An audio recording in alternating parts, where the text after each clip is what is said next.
Never seen a smile so big on my little old lady's face until I tell her I'm going fishing all weekend. Pack up all of my bait and I make plans for 7:45 and I swing around, pick up my date for the weekend. Some reason she seems to please when I'm leaving. There's something I'm missing when I'm gone fishing. When I'm gone fishing. When I'm gone fishing.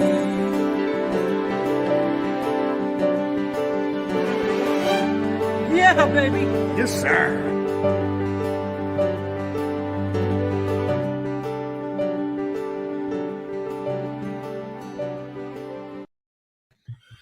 Good to have all of you here. Sorry we're a tad bit late, but as always, we have a great conversation prior to us going live.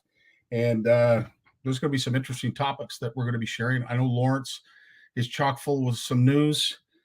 Jim's going to be talking some tips, tricks, and techniques when it comes to ice fishing. And Jay Barnucz and I are going to briefly go through some of the changes in some of the zones, or at least proposed changes, I should say, that are being discussed and are sort of becoming part of the forefront of how our fisheries are being affected, how they are going to change, and what they're going to look like going forward. The best part of it all is you, the angler, have a chance to get involved. And this is, I would say, groundbreaking in the sense of how it's being opened up to the anglers, not necessarily that fish that zone, but maybe they have a stake or they're interested in how that may affect their fishery. So they want to get involved. And of course, everything has precedent. So as an angler, you have a voice, and the MNR are doing their very best to hear that voice. So make sure you participate. But Jay and I will be getting to that later. First and foremost, I want to say hi to Barry. I want to say hi to Sally. They are busy getting their homestead in CFN Graceland ready for sale. So we wish them well for that. Richard has been a busy boy when it comes to sharing Horwood picks, Elmer picks, McIntosh. The man just shares and shares and shares. And you know what, Richard? We love you for it. Klassen, how you doing? Nice to see you. Eve's in the house. Lloyd Brandt, all the way from Saskatchewan, where the hardwater season is fully underway. Nick, nice to see you. Trisha, I have to talk to you later tonight about something, so stay tuned to that. Frank, nice to see you, my friend. Still with you. I love it, Frank, and I love all of you that are. Manny, saw your message before we went live. Yeah, we were a tad bit late, but you know what? It's all good, dude. It's all good. Luke's in the house. How you doing? Scott McKenzie, nice to see you. We have been busy, or I should say the editing team has been busy, and what's trending on CFN. Of course, we do these edits. Steve, Walt, myself. Steve has a beautiful pic of a toothy critter here. And of course, it is that season. They're easily targeted. They're shallow. Some would say they have the feed bags on. I just like to say they're available. If you're a dedicated muskie angler, this is your time of year. You love this time of year. And it's a lot easier to handle these fish. You know, you get into those summer months. Yeah, they're a little bit more acrobatic, as we were discussing before we went live. But with the water temps a little bit low, they're easily revived, and it's not as hard on the fish. But we are seeing lots of great picks. Paul's got a beautiful northern pike here out in Saskatchewan, as you can tell. The hard water season has firmed up, as they would say. Camp McIntosh, look at that butte. That's a typical Georgian Bay muskie. Beautiful, beautiful fish. And of course, our good buddy Alexander. He's been on the walleye. He's been on the whitefish, burbot. I swear, if the fish are around, this man is going to catch them. Another one that's on the walleye, Matthew. Holy smokes. I don't know how many walleye he's caught in the last month, but to say he's got a hot hand, it would be an understatement. Matt has been on them heavy. Can't forget our good buddy Sean McLaughlin, another healthy. I would imagine this is St. Clair, or maybe I'm not sure. It could be the St. Clair River. It could be St. Clair. Needless to say, that is a gorgeous fish, and definitely this time of year to target them as they're coming in to get the gizzard shad. Jordan, beautiful whitefish there. Again, the hardwater season is well underway out in Saskatchewan. And Manny, a little bit of a dedication to you because you have been the gator taker, I'll tell you. You have been chasing these harbor-dwelling toothy critters, and they're good with sauce, I hear. Something about the sauce. We also posted this today, and to think, this has been a long-standing record. IGFA has had this, I don't know, 41 years, I think it was. I can't remember the story that but that is a 1,400-pound bluefin tuna. 41 years ago, it was caught with that rod. And Ken Fraser, congratulations to you. I don't know if Ken is still with us. If he is, great. If he's not, God bless you. But I'll tell you, you have left a legacy of big fish. And that is, I can't imagine reeling something like that in with a rod and a reel. Just incredible. And speaking of records, it is official. You are looking at that 10-pound smallmouth that is officially the Canadian, and I'm not 100% sure if it's the U.S. record as well, but let's just say it is a Lake Erie record. It is a Canadian record, and it is an Ontario record. So congratulations to Greg on that. Quite an accomplishment, hauling in a fish of that size. And again, if you have a fish pic that you would like edited or featured on our CFN page, please go to the message button on the Canadian Fishing Network Facebook page and put it in. Send it in to us. We'd love to post it. We'd love to feature all of you CFNers, whether it's a video, whether it's a pic, doesn't matter. We'd like to feature you because it's all about you, the community, and the anglers that make it. Yeah, no kidding. It's an amazing fish. And of course, as I said, the girth on it it's as big, 19 plus inches. I mean, if you catch a 19-inch smaller, that's a big fish on its own. But to have a girth of 19 inches, holy smokes. That's all I have for announcements. I know Yvonne is going to be coming up, I think it's next week, for another ladies' night. So stay tuned to that. And yeah, it is. There it is, Jay. Thanks for posting that. It is confirmed by the OFAH as the Canadian record and Ontario record. It is quite an accomplishment. And we are going to be talking about the ice fishing show, the extravaganza that's coming up. We have a whole bunch of topics that we're going to be discussing tonight, and let's get to it. First and foremost, our good buddy, Big Jim McLaughlin. He's up next right after this.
Big Jim, how you doing this evening, my friend? Boom shakalaka. Boom shuck, no kidding, eh? What a Hanging in beautiful there. fish. Nice to see that it's finally official.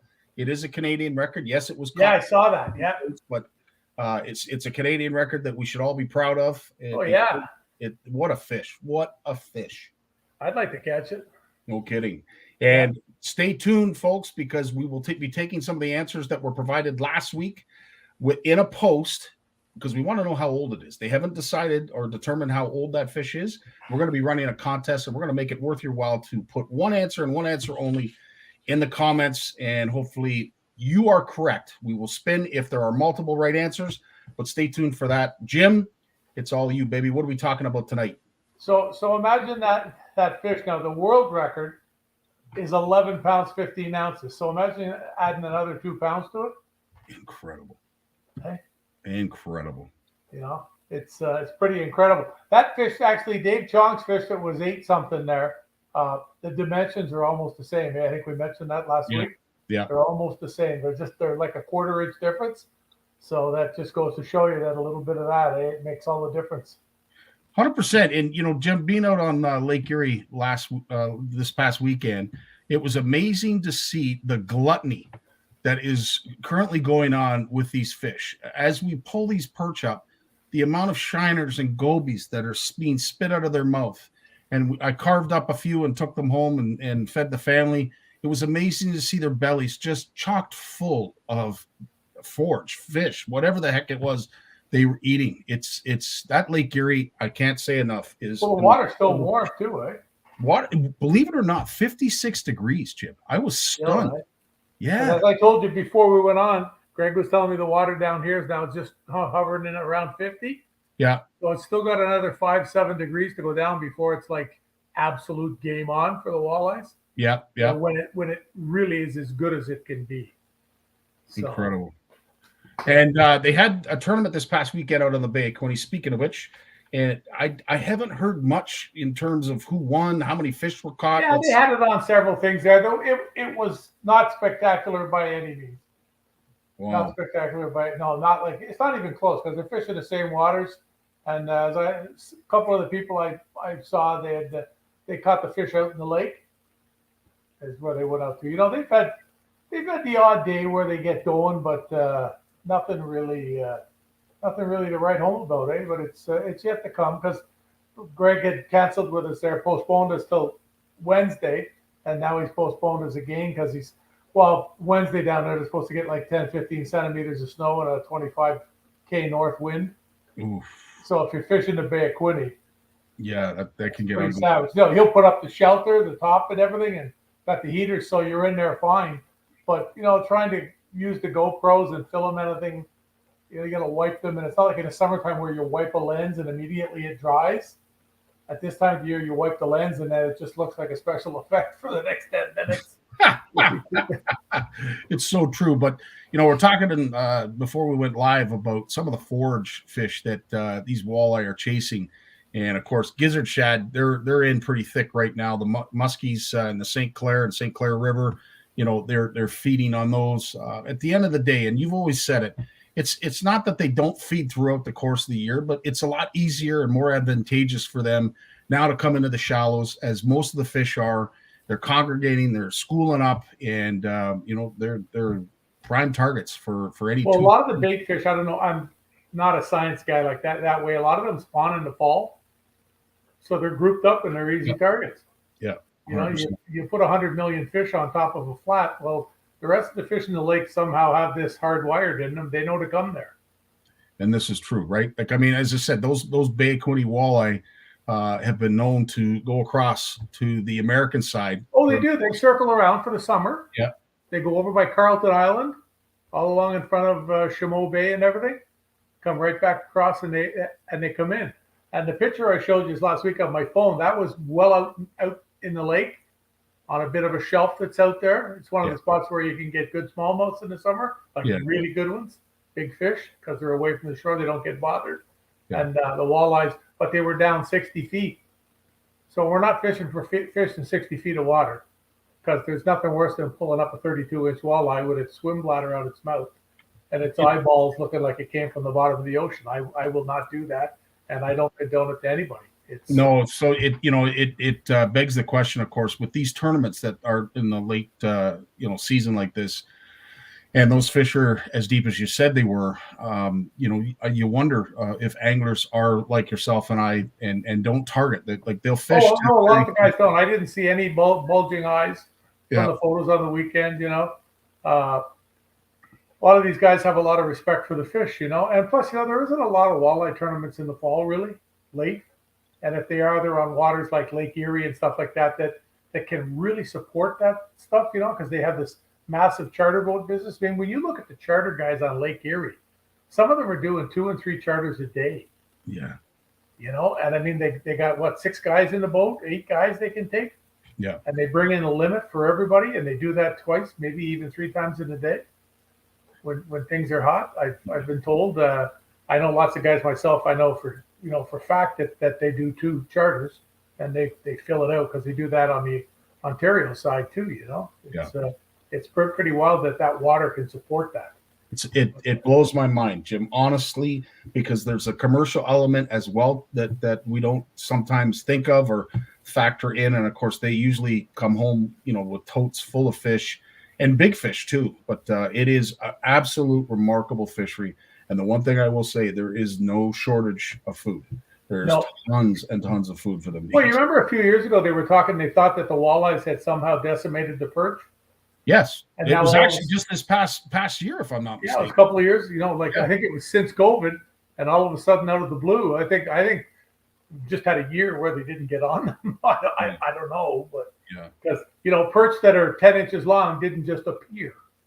It's true. They need a few years to get there. Like the people come to me and they show me a 5-pound smallmouth in their lake, and this not now. This is years ago, and they say, "Oh, look at this. We never had smallmouths in our lake until this year." Well, yes, you did. Yeah. You just weren't catching them. Do you think that smallmouth just, it's not one. You said you caught a bunch. Yeah. So they've always been there. You just haven't caught them. They may just be getting to a number where you can catch them. But, smallmouths don't get to be like this in a few years or 1 year. Like they spawn and grow to 8 pounds by September. It doesn't work like that. No. And there's a bit of a complaint. I wouldn't say a complaint, but you hear it a lot when folks go to Lake Simcoe. Typically you're catching 20 fish or 20 perch that size, and then you'll get 1 big fish. But from what I've been seeing from the pictures of Dave and a number of other anglers that are out on Simcoe, they're catching some giant perch. Yeah, same every fall. They know where they go. Yeah, they have spots that they winter on, and as soon as it freezes, the guys will all be right on those spots. It's it's what it is. It's the way it works. People are so much more intelligent about fishing now than they were 20 years ago. Just like what I was talking with just before we got on here, we were talking about trolling. Yeah. And trolling to a lot of guys is you throw a lure out the back and you look, oh, this looks good over here. We'll drive along here, And then, like I explained to you the time I went out with Mark Thorpe, and I'm looking at the graph, and it's the first time I ever went out with him. It was probably like 20 years ago. And the graph just keeps reading 18 feet. And I questioned him, is the graph like bang on, And he goes, yeah, why? And I said, well, it just keeps saying 18. And he looked at me like I was an idiot. He looked at me like I'm an idiot. Hey, and that day in the boat, we had Ted Takasaki with us. Oh, wow. Okay. We had Ted Takasaki with us, and Ted burst out laughing, eh? And he says, I'll just go stand at the front of the boat. He went up between the windshields. And that was the first time in my life, not having been a troller, that I really, it's probably 25 years ago now, that I really, really learned that trolling is not haphazard. And then, along came graphs, and guys would be out in the middle of the lake trolling, and they'd catch a bunch of fish, and they'd say, God, I just happened to troll through them, and I caught them, and I'll never find them again. They're 3 miles offshore, How do you get back on them, eh? And now then the guys started putting waypoints in when they caught a fish. So they'd have half a dozen waypoints on their graph, and they just troll back and forth between the waypoints, continue to catch fish, And this is all common practice now, but before graphs it wasn't. We're back to the pixels this big, 100%. And it goes back to how it was back in the day, where you'd have a lot more gear, a lot more terminal tackle. You'd be ticking bottom that's how you knew you were targeting or in the target zone for the fish is they were on bottom. You knew a certain area. As long as you were ticking bottom, you're okay. But now we don't need that necessarily. We can put less hardware on our line and be able to target these fish with the use of these electronics. And of course, there has been lots of talk. John White was talking about it in a thing that he did about how far we've come with a lot electronics. And I know we've talked about it, you and I, Jim. Have we gone too far? Is it gone too far? Yeah. And I don't see it. Take the motors off the boat. Yeah. Give us back to a piece of rope with a hook on the end and a rock tied on 3 feet up to fish with, 100%. It's, it's what it is. It's, like Mark just said there, it's an art. And you can be just as effective trolling if you've learned that. 100%. If you 100%. And Mark has been on them as of late as well out on the St. Lawrence and the Cornwall area. They've come in and they're just following the food, as we talked about with the fish in the bay. Well, they migrate it. Yeah, absolutely. They migrate. It's a classic example. You always hear me talk about the guy catches the walleyes on opening day below the rapids. Yep. And he fishes until like the end of July and says, "This place sucks. There's no fish here," when they're all somewhere else. And it's so a classic example. You look at my backyard right now. We had ice on the fringe of the water this morning. Is that right?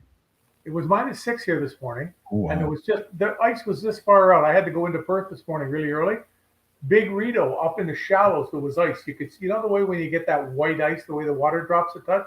Yeah. It had frozen and it had gone dead calm. So I'm assuming it was a wind thing, that the water had settled back down and the ice was left, hanging to all the little pieces of grass and everything. Mm-hmm. So you could see it plain as day. And it's just, how fast that is now, how fast this past, it's changed. I mean, it's completely different. I have memories coming up on Facebook in the last few days of me catching nice largemouths out here on November 10th, and I think it was 11th or something. Yeah. 4.5 pounders, just a couple in the evening from the shore. Yeah. And here it is, it's frozen. I haven't caught a fish down there for a week and a half. Interesting. It's completely different. Interesting. You think it's a warm fall, but somehow it wasn't. Because this was not frozen last year, and last year was by no means a really warm fall here. Right. We've had lots. I mean, we didn't see frost. I saw snow yesterday for the first time this year. Coming home from seeing the grandkids with Tammy. Yeah. And we drove through a couple of whiteouts, like absolute, your way. Yeah, that end of Lake Ontario, it gets nasty. It gets nasty. But speaking of which, it sounds like we're getting some starting tomorrow. And you, I think, are getting even more than what we're expected here in Toronto. 10 or 15 centimeters, no? That's not fair. Go big or go home, I say. Yeah, we're not talking venison meatballs with garlic sauce now, are we? That's true. And you can send them off. No. That's true. Speaking of ice, though, you wanted to talk a little bit about the upcoming ice fishing season and some of the things that you're getting ready with and getting ready for. Yeah, there's a couple of things here, by the way. Next week's the ice fishing show. Andy's been phoning me here. I gotta answer him because he wants to know if I'm going to be able to go. Right on. And it's so. Oh, anyways, I saw the doctor and the other doctor this morning, the chiropractor and the doctor. This is on my own dollar because I'm sick of waiting to get in to where I have to go. I'm not waiting any longer. I can't imagine what it's like working in the health system right now. Mm-hmm. Like this is almost 13 months I've been waiting for them to see me. So I just I took it into my own hands, and I saw a really, really skilled chiropractor who's on every hospital board in Eastern Ontario and everything. And he had a friend who's a retired neurosurgeon, and just gave his time to come have a look at me. Good. And he likes fishing. There. So I'm in so he's convinced that I have some deep-seated sciatic trouble from 7 years ago still. Yep. But that I do have a touch of stenosis. Oh, okay. It's fine. Thinks I have two things going on. Yeah. So they spent 45 minutes poking at me, having me do little things. They were absolutely shocked that I could still bend down and pick keys up off the floor. Wow. And he threw my keys on the floor. He says to me, "Pick those up for me." I looked at him like this. I said, "You feeling lucky today?" Not today. They're really good guys. So I just bent down and picked them up, right? Mm-hmm. And he says, that's good. They had you do some funny little balance things. They were absolutely blown away that the size of me and everything else at my age that I could still do all this. Yeah. I just spent 7 years in the gym. Yeah. There's a lot of, lost, leftover effects here, right? Yeah. But they spent a lot of time poking around on my back, and he thinks that the stenosis I do have is in the back, which is really good because if it's in the front, it's almost impossible to get to. And that's the reason why I can sit in a chair all day and have no trouble. There you Not go. the front of my spine, it's the back. And that I have some sciatic issues. So they've given me 3 little exercises to do. Take about 12 minutes a day. 15 days, and they're going to look at me. Then they're going to send me to this rapid assessment place. Okay. But I have to get an appointment to. And if they feel I should have an MRI, they'll do it. If not, these guys will be able to figure out from these little exercises they've got me doing the percentage of these two things going on. Wow. Like, is it like 80% sciatic and 20% stenosis? Or is it the other way or whatever? And they're leaning to the sciatic, which was news to my ears, because unless you have an injury to sciatic, there's never been a person that couldn't get their sciatic. Well, I shouldn't say never. It's almost impossible not to be able to fix your sciatic. If you see the right people, you do the right exercises. It's about putting in the work, eh? Well, like I always say, people tell me, "Oh yeah, I hurt so much." Well, you don't hurt that much, and they say, "What do you mean?" I says, well, "Have you tried to fix it?" Oh no, well, it doesn't hurt that bad, because when you get hurt really bad, you try and fix it, 100%. And I was getting to that point. When I can't walk 100 yards, something's wrong. It has to be addressed. It has to be fixed. So, anyways, we're gonna do these little exercises, and I'm probably gonna go to the spring fishing show. I got to talk to Andy about it today. Nice. I had a real hit to my man card today, or a couple of days ago. I got one of the disabled stickers for the window, so I don't have to walk 300 yards through the parking lot. I haven't had the gonads to use it yet, and I probably won't, except if I get in a situation where because let me tell you, there's a lot of people out there that have a lot more need of it than me. Yeah. It's just I got to continue to make a living. I got to make money, and if that means that I have to park at the front door, well, I'm going to do it. Amen. It's what it is. You got to get by. But my fingers are crossed, man. Nothing more I'd love to do than go to the gym and exercise myself to death and get rid of this. 100%. Yes, sir. You can fix that, Ed. You can fix that. Well, I know he's been hard at it, much like yourself. It is a journey. There's no doubt about it. He said he doesn't think I'm a candidate for surgery because the pain is all below my waist, not above. And that's the whole thing. That's what leads them to the sciatic thing more than the stenosis, because apparently the stenosis will get up into your back too. So it's one of those things. But enough of that. With my luck, I'll slip and break my back tomorrow morning. Won't have to worry about it. So yes, talk about a couple of little things. A couple of little tricks for ice fishing. There you go. Everybody's got to put up your hand if you have a jig and rapala. Okay, I'm going to get out my Miss Helen secret mirror there, where I can watch you and see you. I'm aging myself now. Thanks, Manny. So everybody's seen a jig and wrap. Everybody knows what a jig and wrap looks like. Okay? So what you do is, I got this from Gord Pizer. I don't think he's ever written about it, so I hope he's not watching. I told him I'd never show. But see the way you bend the hook up? You told me about this. This is quite something. I told you, and I haven't killed you. It's coming. They ain't over yet. I'll tell you, want to go ice fishing next week? No. So that's basically what it looks like. That's basically all you got to do. But I'm telling you, you got to use, see the way it's round? Yeah. You got to use round nose pliers, and you have to bend it ever so slowly. I have a buddy of mine that heats. He did himself about 20, and he broke 2. Yeah. So now he heats it with the torch a little bit. It doesn't take a lot. It just heats it, and it just lets it bend a little bit. And then you got to get it in there and get it good and sealed. Now he takes the middle hook off his too. The middle hook still, on this one. He takes the middle hook off too, because you've got the the treble right here. So he takes the middle hook off. But this is something that works. It seems to work exceptionally well in the water on the bigger ones. Because I think what it is that with the balance of the lure, it needs the bigger lure to counterbalance that hook on the nose, hanging that hook on the nose. If you do it with the small ones, and I love the little wraps. I caught so many fish with them. It's just, Freedom. Well, wait, there's the little Freedom one too. That's great advice, Mark. Especially for the smaller ones, heat that hook up a bit. It's a lot more malleable, and it will bend a lot easier. Yep. What you got to use is a lighter. Just heat it up a tad bit, and believe it or not, it makes it so much easier to bend. Great point, Mark. In fact, that's one of the Freedom ones. Yeah. You can see how small it is. Like, it's really teeny, but it doesn't have a nose hook. But what it has is it pivots. So when you do catch a fish, it's less apt, like they can twist a lot more, and they're not going to get caught, eh? When that last time that we went to the quarry there and we did the ice fishing deal, that came off my rod there when I was done. That's what all the big perch, the walleyes I caught, everything came right on that one. So, now, the Freedom version of the jigging wrap doesn't have the nose, and I'll be honest, I mean, show of hands, I don't know how many folks have legitimately caught a fish on the nose hook. I have. But they're bigger fish, so it's hard to tell, because they eat it. Yeah.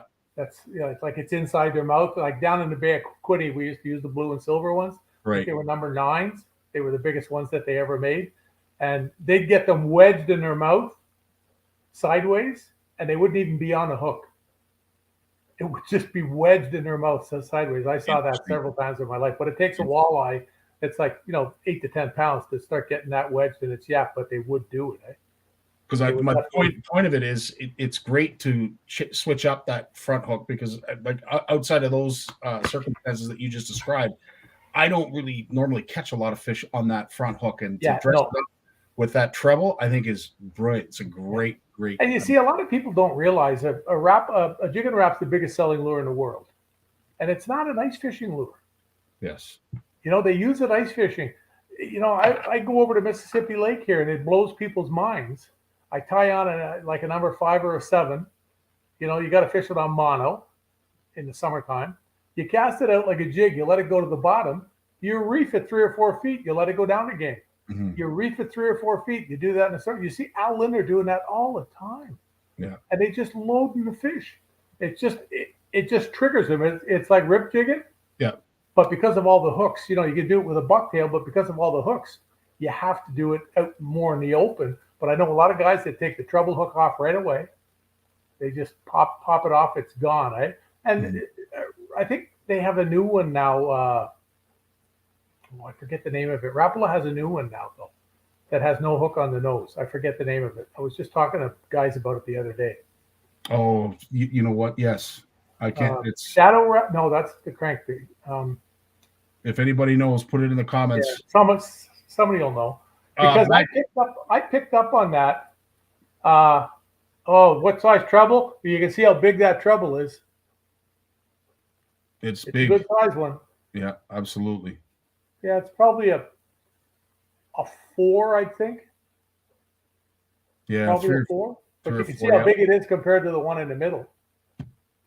100%. Yeah. Yeah, and that's one of the reasons too why. I have a buddy of mine I was telling you about that does all these. He takes this hook off because now these two can just tangle. I literally was just going to ask that question. I mean, when it happens, you have to get the pliers to get it undone. Yeah. It must be if you're ripping it too hard, boom. Yeah, that's a good point, Ed. And 100%. That proves that they're not getting caught on the front hook. Yeah. Yeah. Yeah. Well, I know lots of guys that just cut it off. I was one. I was one. Or try to make it round and it breaks, and then you just use it like that. Yeah, exactly. This is all the stuff you got to buy and do now before you get out to the ice. Hey, you don't want to be out on the ice trying to bend. Oh, I remember that Big Jim said try to, and you always try stuff like that when you're not getting a bite, so you're probably not going to catch anything by changing it anyway because you already know the fish aren't biting. Now, Jim, are you one that I know a lot of folks would prefer to fish first ice as opposed to later on in the winter? Are you a first ice kind of angler? I used to be. I always had to wait an extra week Right. because of, obviously, because of the, yeah, shadow wrap. There was shadow wrap. Okay, I was thinking that was the one of the jerk baits. And if you notice, the treble hook on that comes from the factory with 2 split rings on it. Interesting. Comes with 2 split rings. While we're talking, I'm going to try and find a picture for you, because I addressed this to the guys at Rapala. Mm-hmm. I asked them, was that somebody had modified that and it made it to the picture, or was it something that they did? But it's it's pretty cool actually. Come out wherever you are. I know you're here. Mark is also asking about the Hyperglide. What are your thoughts on the Hyperglide? I haven't tried it. Haven't used it. I had a couple here at one point. I never got to use them because, like I said, in the last few years, my ice fishing just got tanked with this mobility stuff. Yeah. I didn't want to get out on the ice and then have them find me on the ice like this, like. Yeah, there's a morbid. What's that big hunk of garbage over there? I gotta find this. This is driving me nuts. Do you use swivels?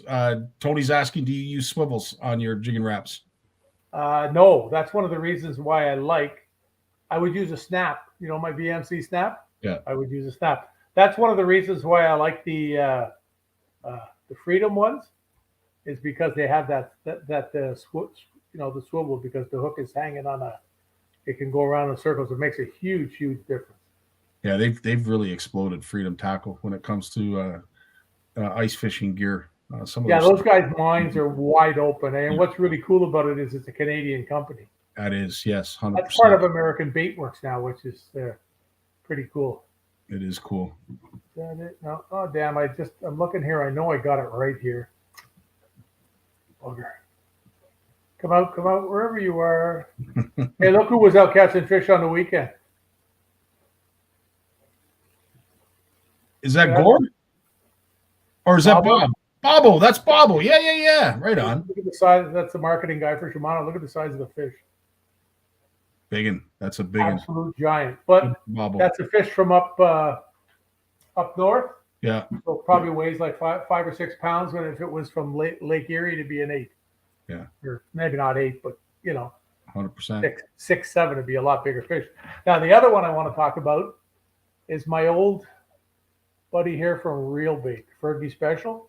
The Fergie Special. Wow. People see that. That's really small, eh? Mm-hmm. You can see how small it is to my finger. It's like, just a couple of fingers. You notice it's got 2 hooks on it. These things are really hard to find. Really, really hard to find. They're very realistic looking. The patterns on them. But the key with this, why it catches so many fish, isn't as much the spoon, although you could take the rattle off and use the spoon alone and catch fish. This little thing at the front here. You love your beads. Couple of beads, and see that little piece of brass in there? Yeah. When that's 10 or 20 feet down and you pop it up and down, and it's got to be like sharp. I'm not talking this, that drives me nuts when I see guys sitting on the ice doing this, like they're looking for a fish that just got released on a weekend pass to come and eat it, Like, I don't know whether you can hear this. Slightly, yep. Yeah, the sound. So the reason that the way I fish this is I'll drop it to where I think the fish are or where I can see them, and then what you do is you just drop your rod tip about 6 to 8 inches, I'd say, maybe 10 at the most, real quick. You just drop the rod tip down. As soon as you drop the rod tip down, you poke it right back up. So as you're dropping it down, these beads slide up and hit, and then as soon as it stops and you jerk it, they slam back down and make noise. And the number of now using much heavier ones, lake trout. I have crushed lake trout with these. Seeing them on the bottom when you're not apt to catch them, they're sitting on the bottom in 80 feet of water, and you drop that close to them. You might have to do it a few times if you're not right on top of them, but the hits are just absolutely savage with that noise.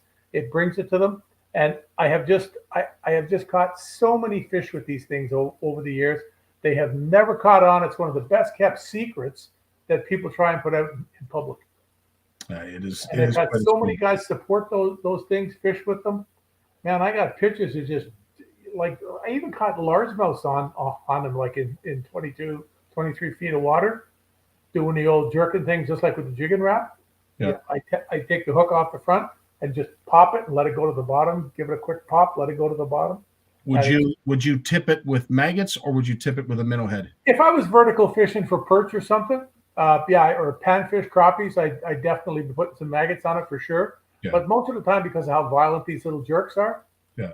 you can't put a piece of minnow on. Now, what you can do is you can do the old Pizer special, and you could put a fast hatch on the last hook and put the fish head at the bottom. But it sort of takes away from a lot of like the whole thing, the way the lure is meant to. I've just found that I've caught so many fish with it without having it Right. baited up, and some of the plastics now. Like I'm really looking forward now that I'm a clam guy again for life here. I'm really looking forward to see. I should have my stuff by next week, Cool. for sure. And they have a new little one called the Tikka minnow, and it's killer. I know some guys around here that drive down to the U.S. to get them here just below the border. They drive down and they bring back a bag of them. They just Yes. they're just amazing baits. They catch a lot of fish with them. Well, Jim, as always, our time absolutely flies. Kazoo. Yeah, it is. It's incredible. As always, dude, thanks so much for coming, and we'll save a little bit for next week when it comes to ice fishing because we are getting closer and closer. I know Manitoba, Saskatchewan, you're already there. You're like, hurry up, Ontario and Quebec, catch up. But we Well, are. I shared a post today from I think it was from Angling Buzz or something, and I said, guys are already doing this as I type or something. The guy phones me. He says, "Where the heck are they ice fishing?" I said, "Where it's cold." So he said, "What do you mean where it's cold? It's not cold here." I said, "Yeah, they're not ice fishing here. They're ice fishing in Manitoba, Saskatchewan, Northern Ontario." I had a guy send me a movie of him driving across the pond behind his house on a four-wheeler. Wow. Incredible. Mind you, Jim, have yourself a great. He's the weekend pass guy. The structure in his back pond is all the ones that have gone through over the years. That's hilarious. Jim, have yourself a great week, bud. Hope everything goes well with your back and the gym. Not my back. And we're hoping that you get some speedy recovery. We'd love Hope to to see see you everybody at at the ice fishing show. Andy wants me to MC the main stage, so I'm going to tell him all I need is a table and a chair, and I'll be there. Right on, buddy. I'll You sharpen take up care. my tongue. All the best, my friend. Stay safe. You're good, guys. Have a good night. Be safe, eh? Right on. As always, just a wealth of information. I love the fact that we're able to do this every Monday with him. And as Sally said, I'm not sure if they're properly thanked. They aren't for what they do. They aren't. And hopefully we can change that. But the fact that Jay, Lawrence, and Jim come here every Monday, it means the world to myself and I'm sure the rest of the community. And speaking of which, we got Lawrence coming up next right after this.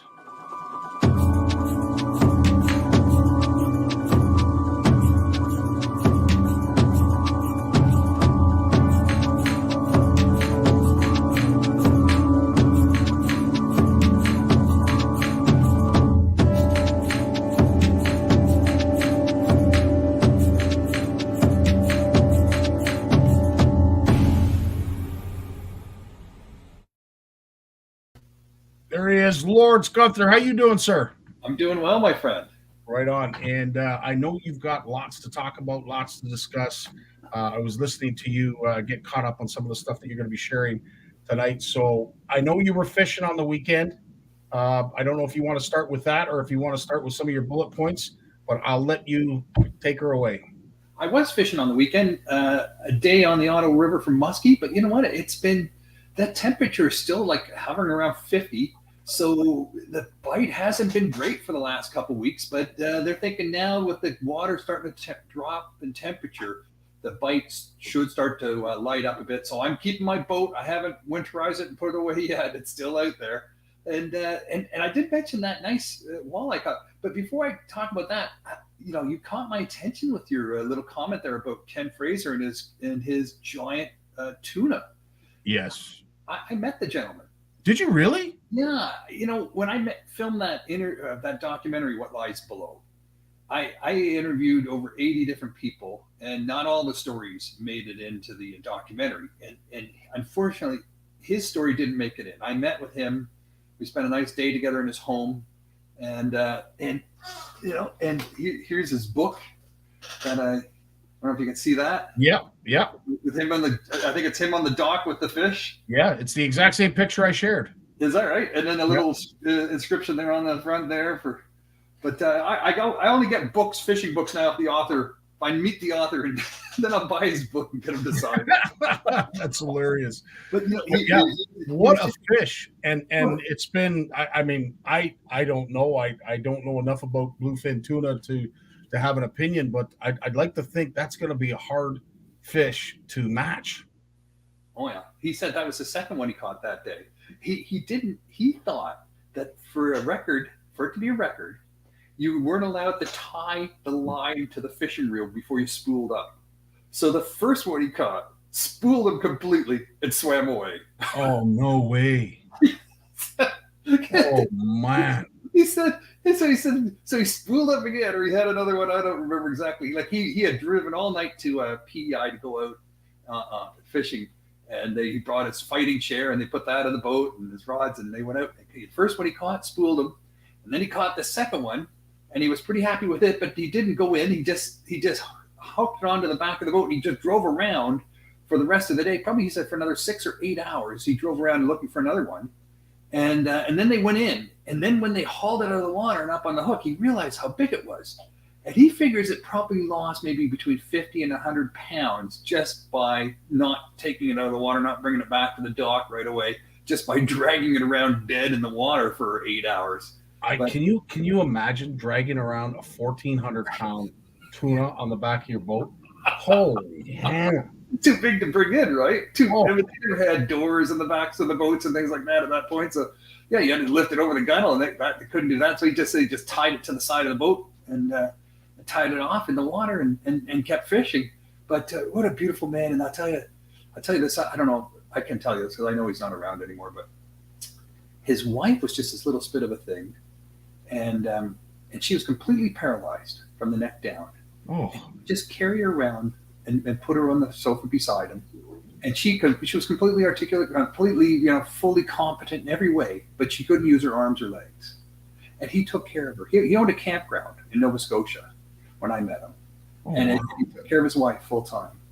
And she was just a beautiful woman too. And they loved each other so much, my friend. They loved each other so much. Like they were together 50 years plus. And he just took care of her, and just a wonderful, wonderful man. I'm going to dig that out. I'm going to find that footage. What a cool story. So he's had lots of practice, I don't want to say fighting big, like weight, but obviously carried his wife around, Like a big, strong guy. Yeah, like really solid. Like I met him, he was in his 70s, and he was just fit in every respect, and just, beautiful man. Speaking of fit, my question, like I caught this walleye and we're reeling it in. My buddy says, my God, he said, that's a 28-inch fish, Lawrence. And I said, this is big. I said, David, I said, get the net. I said, this is a big walleye. I said, it's not moving though. Like it didn't fight hard at all, right? Like, time of year, water's colder, didn't fight, didn't take much to get in the net. My only concern was not to pop the hook, but we got it in the net, and then we lifted the net, and he goes, oh my God. He said, he thought it was 28. We put it on the measuring board, and it was 22 inches. So as soon as we got it out of the water, I realized it wasn't as long, but it had the body of a 28-inch fish, like just thick from the gills all the way back to the peduncle, right to the base of the tail. Mm-hmm. Sausage fish. Mm-hmm. And like I'm thinking, how does, as these are cold-blooded animals, the water cools, their metabolism slows, they don't digest as much food as quickly. Their whole metabolism slows down, so they don't swim as hard or as fast, and yet they're still sort of eating as if it's midsummer. Is it because they know winter's coming, or because I know, like in February, it's hard to get these things to open up their mouth to anything, right? They just stop biting. But even though the water's cold, they're still eating as if it's midsummer. They're just not swimming hard anymore. Well, I know we talked about it just before we went to live with the four of us, and I mean I can speak about the walleye. I can't speak about any other fish because I don't have that kind of knowledge with the other species. But when it comes to walleye, they are gluttonous. They will continue to eat, regardless of whether they're hungry or whether they need to.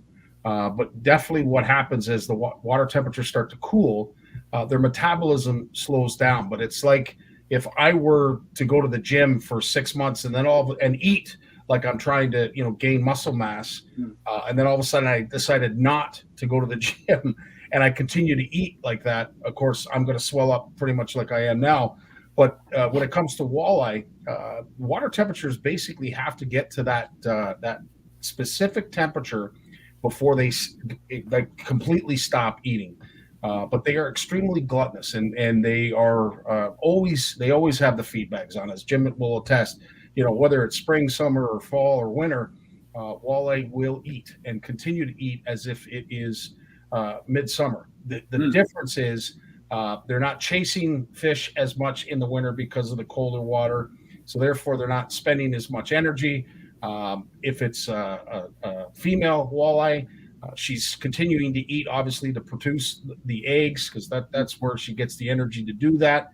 And as if they don't spawn in the spring, in the summertime, you'll see them start to eat their own eggs if they don't spawn. So when it comes to walleye, I would say it's pretty much continuous year round. The only difference is when those water temperatures cool, the metabolism slows down and they're not moving as much. But they are an interesting fish when it comes to feeding. And I noticed it when I was raising them.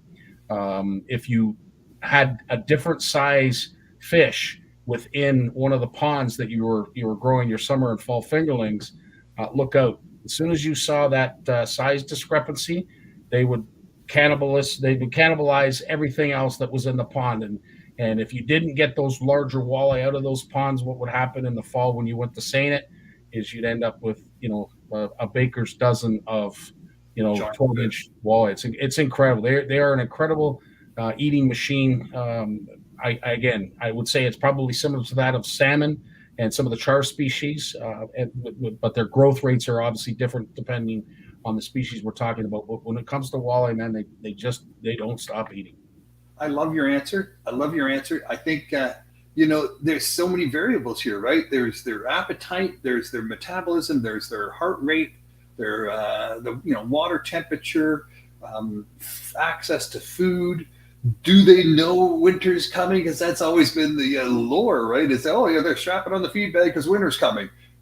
So there's all these things that, I'll send you the picture of the fish, and then I might just throw it out there on Facebook and tag a few of our research friends out there on CFN and gather some more opinions on all this. It should be interesting. It would, and as you said, do they know that winter's coming?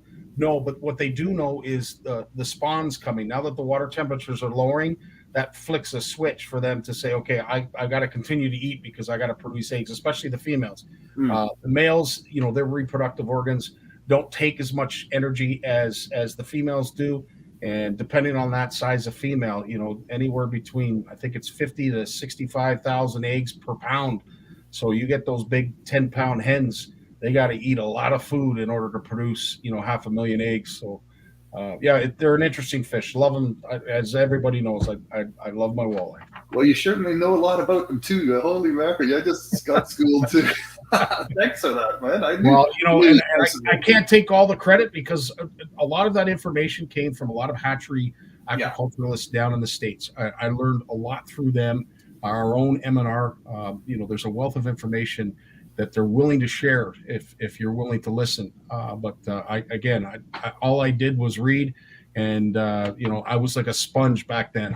I just wanted to raise walleye, and I wanted to learn everything I possibly could. And I'm so thankful that there's work like the Jason Barnucz's of the world that's being done out there, so folks like us can learn. Yes, absolutely. The researchers and the people that are getting their feet wet and going out and actually looking and doing and testing and all of that stuff for sure. Yeah. Hey, I got 9 things here. We'll test your knowledge on some other subjects, my friend. Let's go. All right. So the Clean Earth Challenge. This is Johnson & Johnson outdoors, right? You know, Johnson & Johnson floor wax is that's where that guy got his start, and he was a huge outdoors person. So he just set up this whole Johnson & Johnson outdoors, another subsidiary of the floor wax business, and he, you know, got into Coleman and Humminbird and Cannonballs and you know, downriggers and all of that stuff, right? Like he was a huge fan of the outdoors, and his grandchildren still work in the business. I knew his granddaughter when she was still working there before she retired. But yeah, they're all around the globe. They're doing shoreline cleanup. So yay, Johnson & Johnson. Amen. And to our good buddy Donald Stokes, who's a longtime CFNer who worked for that company. He knows exactly what you're talking about, and would echo the same praise that you're giving them. Yeah. That's I don't know if it's a Canadian company. Is it Canadian? I don't believe so. No. I think there is a Canadian division, but I don't believe it's Canadian. Okay. So I don't know if we covered this one, but you know, a fishing guide down in Toronto Harbor caught a 43-inch muskie. And I don't know if you and Jason talked about this last week, but it might ring a bell. Tell me if I'm wasting my time here. A 43-inch muskie downtown Toronto. He says this is epic sign that the ecosystem in Toronto Harbor, right in front of Toronto, right in front of Billy Bishop Airport, that's that island airport, is live and thriving. Because once you get an apex predator setting up in there, that means the whole ecosystem is doing well. You know, and there's a lot to be said about that. I just don't know if a lot of folks fish the harbor. I know we've got the kayak anglers that do, and you've got a lot of inshore anglers that fish it. You don't see a lot of pictures necessarily, so it was really cool. But Mike Hauser, you know, he'll tell you how much muskie are in that Toronto and Hamilton harbor area. And he wouldn't be the least bit surprised. I know I was when I saw it. That was a beautiful fish. Yeah. And in my eyes, in a regular catch, something that you wouldn't normally see. But, you know, folks who are in the know and spend the time on the shores and in that harbor, they'll probably say they're not the least bit surprised.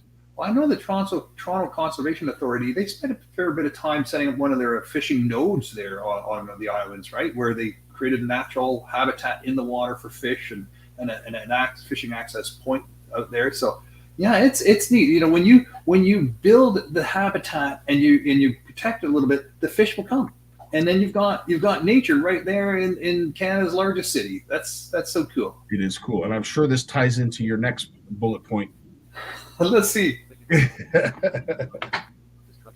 Ottawa to crack down on destruction of habitat. Yeah, so Ottawa's saying, DFO is saying that if anyone, municipality or province, has got it in their mind that they're going to start laying waste to sensitive ecosystems where endangered animals and fish live, that DFO is going to take them on. So to that point, and I know it's another one of your bullet points, so it's good, and I think they always have. I don't believe that there's been a gray area. You know, at the end of the day, if you are applying for a permit, DFO has to somehow get involved. Anytime there's a water area that's in question, DFO and usually the Conservation Authority have to give that, you know, stroke of approval. And I'd like to say your next bullet point is going to discuss how, in some cases, they're going to start to pull back. You know, being in the industry for as long as I have, we talked about this. You'll get an area that's a puddle, and it's got, you know, maybe 50 bulrushes, and it becomes this protected. You got to put the screen around it, the silk fence, and blah blah blah, and all you're protecting is something that's going to dry up in the summertime. As hard as we want to see DFO lay down the law, in some cases, you know, there's got to be a common sense factor that's involved, and I believe that's going to be your next point.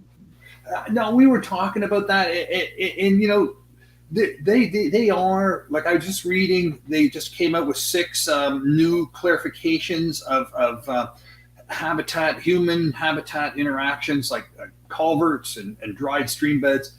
And they're trying to make it more realistic. Like your crops, dry stream beds are not going to stop you. You can put screens on culverts if you want to manage fish stocks. If you're careful, you know, you're taking a bunch of considerations. So they're trying to make it as more of a guidelines and enforcement. They realize the permit situation was cumbersome, and you apply for a permit, you don't hear back until next year. By then it's too late, right? What you wanted to do or what you wanted to prevent has already happened or not happened, and you had to move on.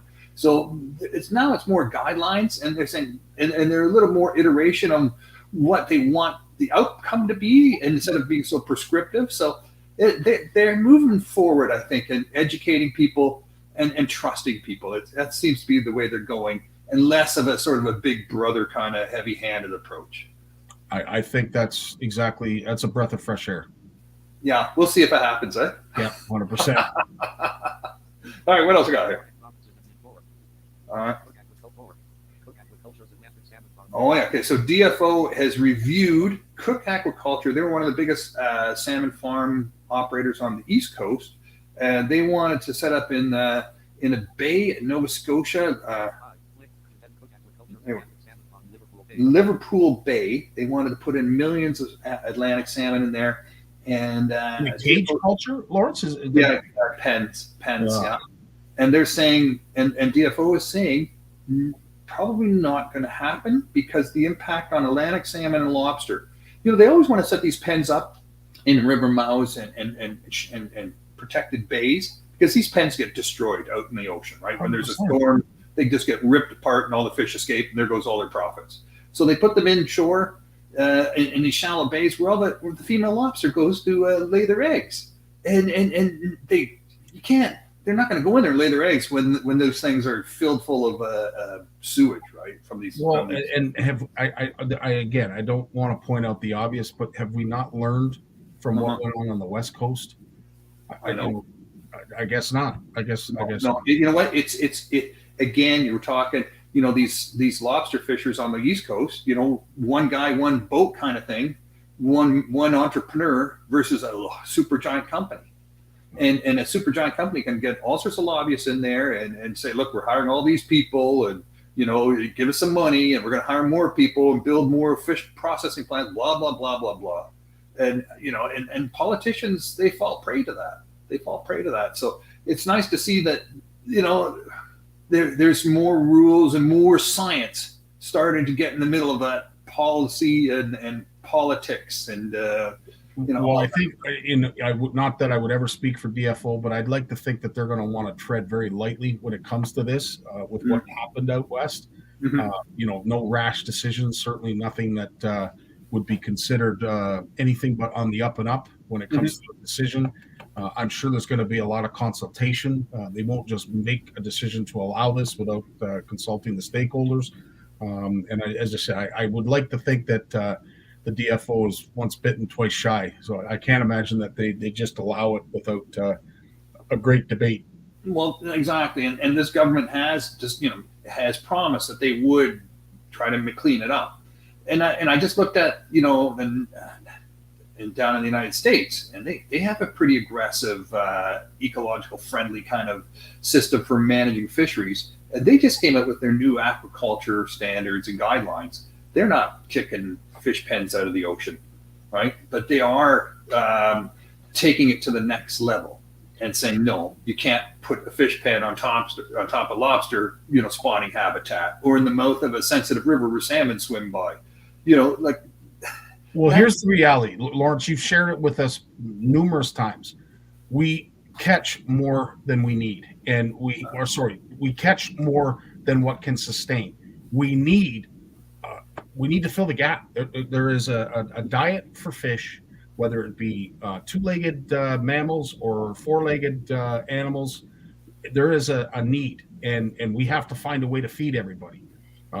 Is pens the only answer? I don't believe so. I think we can have land-based aquaculture that is properly contained and looked after, and some of the affluent can be treated properly. I think there's other options than the cage culture. I would really be surprised if we go down that road, especially in the fertile grounds, lobster grounds, as you're suggesting. Well, and now we have these big storms with these huge storm surges, right, on these coasts, right? So do you really want to have subject your pens to this and lose your profits and get some? My next point, genetic pollution, right? Like we know we call these Frankenstein salmon, right? They have some pig genes sliced into them now, so they grow real fast and they're a little bit lazy.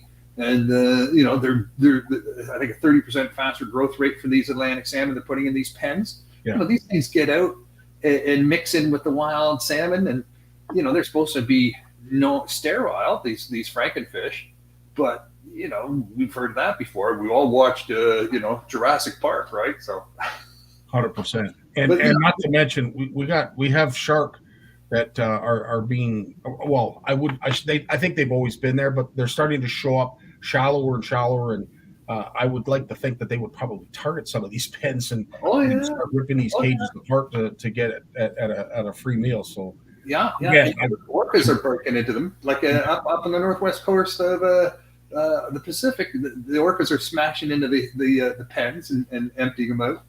So I think we have to learn and stop letting people just be greedy, or corporations anyways. Oh, here's something. Female fishing participation on the upswing. So I'm just for these are American stats. So just remove a 0 or 2 or something. We're 1/10 of what this is. So here's some numbers on female fishing participation in the United States. Pretty incredible. 37% of anglers in the United States are female. 37%. Really? It's that high? 19.4 million female anglers in the United States. Wow. 1.6 million of these 19 million are first-time anglers, right? Since 2020. 8% increase in total number of outings, fishing outings by women. Wow. So a total number of outings, and hang on, let me get this number right. 288 million outings by female anglers last year. 288 million fishing trips. Well, and I mean, anybody who's on social media has definitely seen a trend when it comes to fish picks. A good majority of them that I see, and of course the more popular ones, let's call it a spade a spade. They are more popular for folks to look at, depending on, of course, there's a lot that has to go into the popularity. But at all in all, I find there's just as many female fish picks as there are male. 37%. So you're getting close, right? It's almost 60-40. So the women's groups in Canada and down in the States, again, there's so many women's groups that you're seeing pop up. Women on Ice, we've had some of their members with Yvonne and what Yvonne and Heather have done up here with GCFA and Ontario Women Anglers. It's a true testament. They're getting more opportunities. It's paying off. Yeah. It's paying off. Like, my goodness, you think it's a nice thing to do. No, it's really showing that this works when you nurture and help people mount that learning curve and figure out what all those lures and rods are for. And it pays off. 100%. Sonia, keep up the great work. We love your picks, love your spirit, love your passion, and you are a perfect example of how women's angling has really taken off. So cheers to all of you. Yeah. So that goes for all of us. Like, we see all these young people, like fishing participation went up 21% since COVID. It dropped a little bit in 2021 by, I think, 8%, but it's still way up over 2019 levels. But these are all a lot of them are first-time anglers. They need some support. They need a little bit of hand-holding to get them over that hump. So it's all up to all of us to help make that happen. Right on. We got time for just a couple more. Okay, Brett Kissel is featured on Outdoor Canada Magazine website, and the podcast I did with Brett. He's been a super big supporter of Bluefish Canada. Thank you very much, Brett, if you're listening. He is a huge outdoor guy. He has his own hunting and fishing show in between making his 5 albums. This guy is prolific on many, many fronts. Just a wonderful, wonderful human being. Check out the podcast with Brett, a real shining example. And here's a bit of bad news. So the Great Lakes Fisheries Commission said the pandemic sort of took away from our lamprey reduction on the Great Lakes. I think it's $20 million we spend on lampricide into the rivers when the lamprey are spawning. 75% of that activity was reduced, And now 2 years later, we're seeing the results of that. It's back to normal now, but the number of lamprey in the Great Lakes shot way up. So there was a lot of discussion back when Trump was in power that there was some money that was going to be spent on upgrading infrastructure, and I know probably Jay Barnucz has a lot more information in regards to that. But that's a lot of money, and that was all on invasive carp, right? But I think it was $50 million he promised to boost the barriers to invasive carp entering Great Lakes. And he talked about it at the early part of his campaign, and then throughout the course of his tenure, if you will, all of a sudden he pulled it all back. All the way pulled back. So a lot of that infrastructure is aging. And to all of the volunteers, and I don't know if any of them are listening, to all of the volunteers that harvest those lamprey, thank you for your efforts. It is painstaking. It's hard labor. It's intensive. It's daily. You have to be dedicated to your nets on a regular basis. Wow. But the yield that comes out of some of these volunteer efforts is incredible. So the fact that unfortunately we're stuck at home, we weren't able to do what you had said, Lawrence, we're seeing the ramifications of that. So no fault on anyone for sure. It just things happen, but like Mark Gaydon said from the Great Lakes Fisheries Commission, they're caught up now. We're just seeing the residual effect, and they'll knock it back again. I have no doubt. It's kind of sad how quickly we could lose control, right? When we take our eye off the ball just for a year. And my last little thing here. So if you look at the Bluefish News up on for November 7th on the Bluefish Canada website, there's a good little feature article at the end on how invasive species were brought into the Great Lakes through container ships. So then, in a nutshell, they made them dump their wastewater out before they came into the St. Lawrence River and their ballast water and take on fresh water so that they got rid of the invasive species in their hull. But only for those ships that had pumps, their own ballast pumps. Right. And the ones that didn't have to. And the ones that didn't would do this in the lakes. They would exchange water in the lake and take it out, put it in, take it out. And that caused, so then they had to create another whole system to deal with that. It's fascinating reading. This is science just on top of this. We think, how can you ever stop this from happening? And these scientists just kept plowing away at this issue and monitoring and sorting out and figuring things out. Read the short little article. You'll be impressed.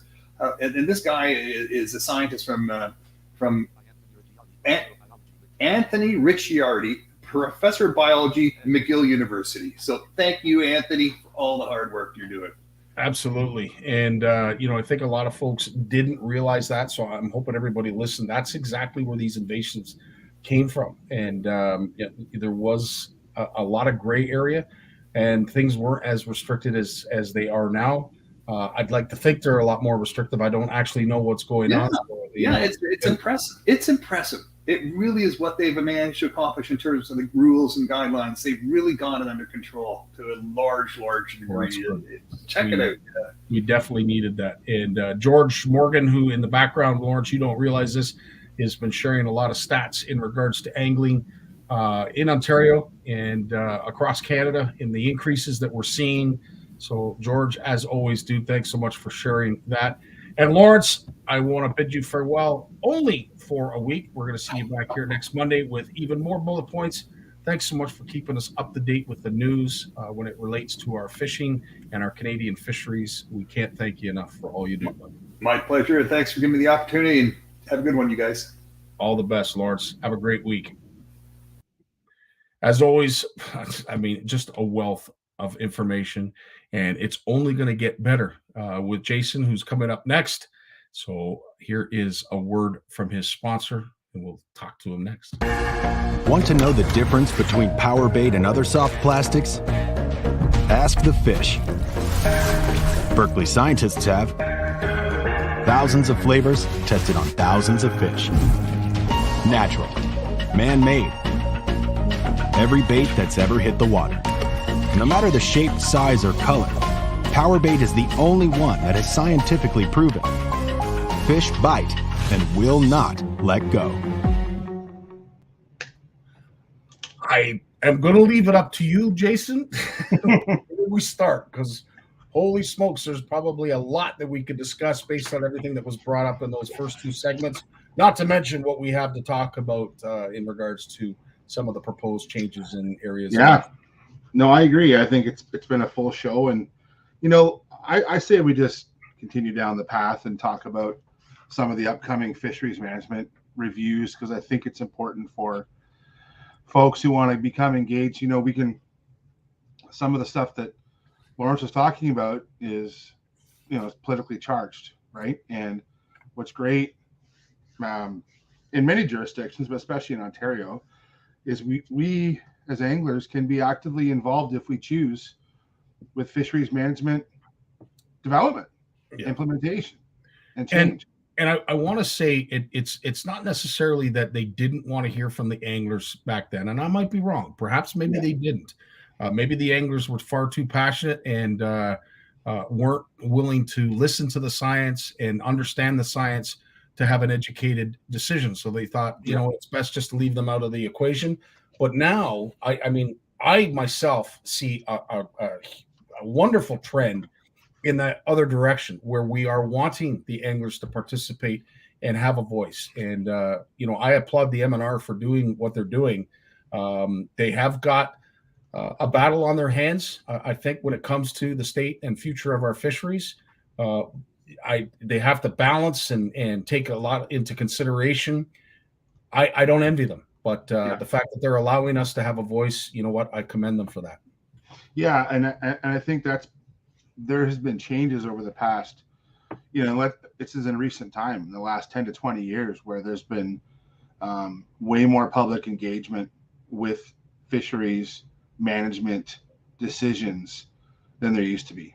And that's a good thing. And I don't think that, I really don't believe that some of the changes are laid out, selfishly. Like there is a lot of review, but you cannot, and this, Scotty, doesn't matter what line of work you're in, you cannot make everyone happy. I can remember going to a fishing club meeting years ago, and we had a vote about tournament rules. And there was two guys in the room who were adamant about, they disagreed with a couple of the changes. So we had 40 guys in the room, 38 voted in favor, 2 voted against. And I remember after the meeting, they came to me and they said, well, we don't like the changes. And I'm like, what do you want me to do? Like, it was 38-2. I'm not asking you to leave, but if you don't like the rules, if you don't like the changes, I'm sorry, but democracy rules. And what's great with fisheries management development in Ontario is the transparency is really there. If you want to know how they came to a decision, you can do that as an angler. It's easy to do. You can look up the changes. You can, if you want to read all the documents, and Lord knows there's a lot of pages to digest, it's all there. We can all play a part in fisheries management change if we want to. I want to say one of the best feel-good stories is recently what happened on Lake Nipissing in regards to the slot limit for walleye. Yeah. There was a public outcry, and the MNR listened, and they moved on it. And I'll tell you, that fishery has benefited from it in a huge way. And I would like to say the outfitters and the anglers themselves have enjoyed the change as well. So again, it works. The system works if we allow it to work. And the system takes time to change. 100%.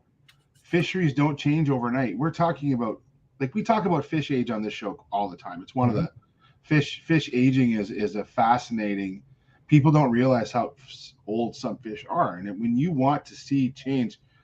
So, for example, with walleye, when we want to see change in a walleye population in a lake, when you're talking, slots of let's say, I'm gonna throw a number out there, 16 to 20 inches for a slot. Well, those fish are, especially the further north you go, those fish are old fish. We're talking 5 to 10 years old in that slot. So if you implement a change in year 1 and you don't expect to see a change in 2, 3, 4 years, it might take 5, 10, 15 years to see a positive change. That's frustrating, as I get that, but that's really how long it takes, because our fish are slow growing. And the further north you go, the slower they grow. And if we let things get too far to one way, to bring it back to center or to make it better can take way longer than people realize on average. You hit the nail on the head, Jay. That was very well put. So let's get right at it. Zone 10 is one. It oversees the lakes and rivers stretching from Sault Ste. Marie to Sudbury, with some portions falling within the boundaries of Timmins, Wawa, Kirkland Lake, and Chapleau. Among the proposed changes are the length of certain fish that are allowed to be kept. So typically you were allowed 4, and it's interesting because you can really tell that this article was written by I would say more of a recreational angler than just a newscaster. It says you were allowed 4 pickerel and you were allowed 1 over 18 inches. So of those 4, you were allowed 1 over 18 inches. What they are suggesting now is you're still allowed 4, but none of them can be over 18 inches. It's often hard to catch smaller ones, so now you're damaging fish by throwing them back. In most cases, people will go back, will put back an 8 to 10 pound walleye because they don't taste good. But in some cases, they were caught at a depth which won't allow that to happen. I have a varying degree of agreement to what he's saying, but I've always been a big proponent of putting back those big fish. And funny enough, the folks that I thought of when I saw this initially were the Northern Ontario Walleye Trail.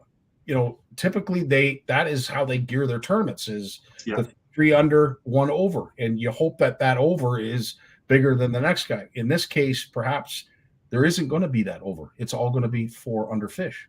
Yeah. And and that's one of the options, right? And when they go through fisheries regulation review, there's some challenges. Like all these fisheries management zones. Zone 10, for example, Scotty, it's a massive zone. It is huge zone. And you're trying to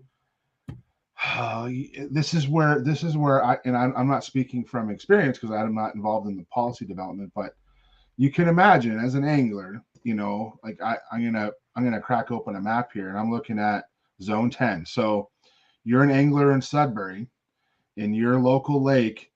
You're going to compare that to an angler in Goganda to an angler in Wawa, and then the Sioux. Those are the 4 corners of zone 10.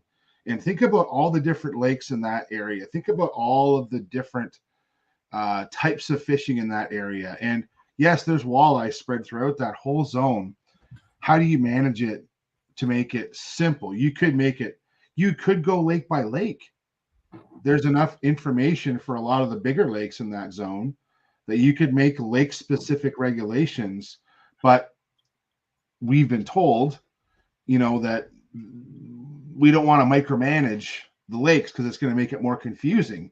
So then you want to make broad strokes, but you want to make broad strokes for change because you don't want to, you have to manage it to the, how should I put this? Like if one lake's really hurting, you sort of have to manage the whole region to that lake because the other lakes, even though they're better, you have to manage them all the same way. You can't manage them uniquely in the zone. And manage is one thing. Try policing it. How would you possibly police that? Yeah. It would be almost impossible. But to your point, the author goes on to say, when you go through the fishing regulations, it is so complicated for people. When you're making regulations, make them simple. As practical anglers, we see what happens out there, and we need it to be straightforward for all of us, not just a seasoned angler, but for new Canadians as well. It's got to be easy. I with the article, the way that was written, I really didn't agree with. Like, I'm not saying the regs they could be more straightforward, but I think that they are better than they used to be because they used to be more simplistic in a way. Yeah. But they were done more broadly across a larger landscape. So now we have more fisheries management zones, and the zones were created based on trying to group groups of lakes and rivers together that were similar. A lot of it based on ecology, right? So, or geography and ecology. And so by doing that, you can manage fisheries that are more similar to each other versus big broad strokes across the province. and so this makes a lot more work actually for the policy folks, but it was done to create better fisheries in the long term. And just so that when the folks are listening in too, like I'm going to post links in the chat about Ontario Out of Doors has some great like quick summaries of sort of the proposed changes for the different zones we're talking about. And then you can go on to and I'll also post links to the Environmental Bill of Rights page where you can go add comments. And so I know some of our viewers are up in that zone 10 area, for example. And if you have concerns about, and not even always concerns, geez, we always say concerns. It's nice just to go in. Sometimes I go into these because I'm not involved in policy development. I go in and talk about things I like about the different zones. And trust me, all the comments are read. It's not going into a black hole. The comments are reviewed and publicly are available to everyone, through the process. So it's incredible. I would say this is probably one of the sticking points that I'm not sure how this is going to be received, but one of the proposals is to implement a rule that would restrict anglers from using live or dead minnows, bait, or leeches in natural brook trout lakes. Yeah. Ouch. Yeah. So, and I'll actually look at George's comments earlier, talking about, because this is the one that hits home for me, because where do we go with invasive species, right? Because with invasive species, how do you manage it? And in George's comments, and he shows data here, about 20% of anglers reported releasing live bait fish into a water body. So the reporters interviewing the angler. The angler is basically saying no one's doing that anymore. Yeah. But there's data out there from creel surveys and other data sources that George is citing that 20% of all anglers are still releasing bait fish. We can't have any release of bait fish unless the bait fish is caught from the lake where you're fishing, right? Well, that was going to be my next point. So when it comes to that, you can only buy minnows within the area that you're going to fish. Right. So what would be the harm if you threw them back? Right. So, I think there's these restrictions are going to come to certain lakes. That's my understanding. So, one thing that's happening in and I'm going to use Southern Ontario as a blanket because everything from Algonquin Park down to me is Southern Ontario. So, in these areas of Zone 10 and even parts of Zone 15, you have natural lakes that are producing brook trout and natural lakes that are producing lake trout. They aren't stocked. They don't require supplementation, but they require management. And by introducing invasive species, and we're not talking emerald shiners here. We're talking about rock bass, yellow perch, others. These aren't just species. People just don't know the impacts of these different species, Scotty. Like, we're not always just talking bait fish. So we did have some bait fish regulations that came into play recently where we had to buy bait from a certain bait zone.